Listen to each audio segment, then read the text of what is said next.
Surat zone 5 DCP દ્વારા કાર્યવાહી। Surat zone 5 police સ્ટેશનમાં પકડાયેલ દારૂનો કરાયો નાશ।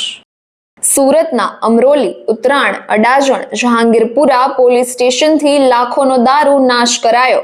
પોલીસે કુલ 79 લાખનો વિદેશી દારૂ નાશ કર્યો। ડીસીપી LA ઝાલા ઘટના સ્થળે હાજર રહ્યા હતા અને મામલતદાર પણ હાજર હતા। વિદેશી દારૂની બોટલો પર બુલડોઝર ફેરવી દારૂનો નાશ કર્યો। વધુ સમાચાર માટે જોતા રહો ભારત ટાઈમ્સ ન્યૂઝ। નશામુક્ત સુરત અભિયાન હેઠળ સુરત શહેર પોલીસ દ્વારા કડક કાર્યવાહી હાથ ધરવામાં આવેલ છે, જેમાં સુરત શહેર પોલીસ કમિશનર માનનીય અનુપમસિંહ ગેહલોત સરના માર્ગદર્શન હેઠળ સુરત શહેરના તમામ પોલીસ સ્ટેશન દ્વારા કડક કાર્યવાહી હાથ ધરાયેલ છે।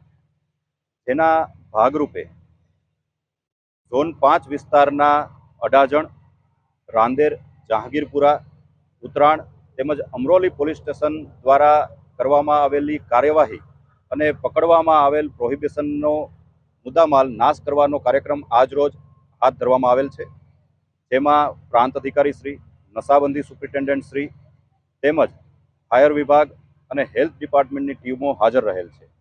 આજરોજ કુલ 79 લાખ રૂપિયાની કિંમતના દારૂની મુદ્દામાલનો નાશ કરવામાં આવેલ છે।